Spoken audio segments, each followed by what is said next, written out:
لوگ بہت سارا مال، بہت ساری دولت، بہت ساری عقل اور بہت سارا شعور ہونے کے باوجود بے سکون ہیں۔ جس چیز نے زمانے کو تکلیف میں مبتلا کر دیا ہے اور جو چیز ڈھونڈنے سے نہیں ملتی وہ اطمینان ہے، وہ قرار ہے۔ لوگ بھیک مانگتے ہیں، منت کرتے ہیں، دہائی دیتے ہیں کہ کہیں سے سکون کی دولت مل جائے، لیکن وہ میسر نہیں آ رہی۔ بڑے بڑے لوگ ہیں، اور میں عرض کر چکا ہوں کہ مالدار بھی ہیں اور عقل مند بھی ہیں، باشعور ہیں، پڑھے لکھے، پر قلبی سکون، راحت، اطمینان، چین انہیں میسر نہیں آ رہا۔ راتیں جاگ کر گزر جاتی ہیں، دن آزمائش میں بیت جاتا ہے۔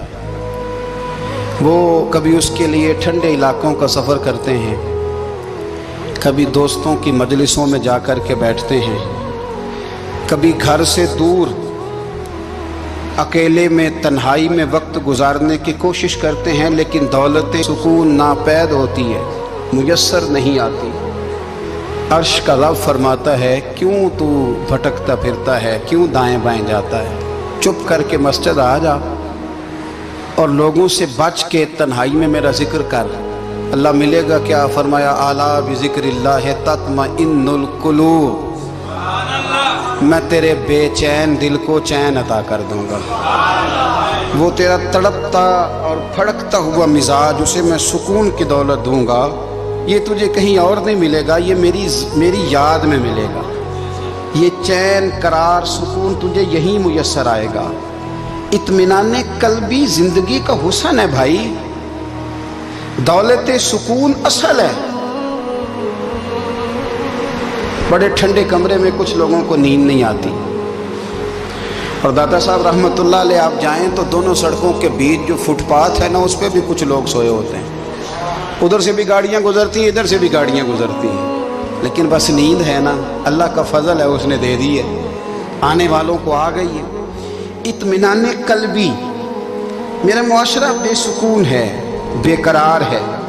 مجھے کچھ لوگ کہتے ہیں جی میں آج کل بڑا بور ہو رہا ہوں، تو میں کہتا ہوں یار ہمیں تو ٹائم ہی نہیں ملا آج تک بور ہونے کا، نہیں وقت ہی نہیں اتنا میسر آیا۔ کون سا ٹائم نکالے جس میں بندہ بور ہو؟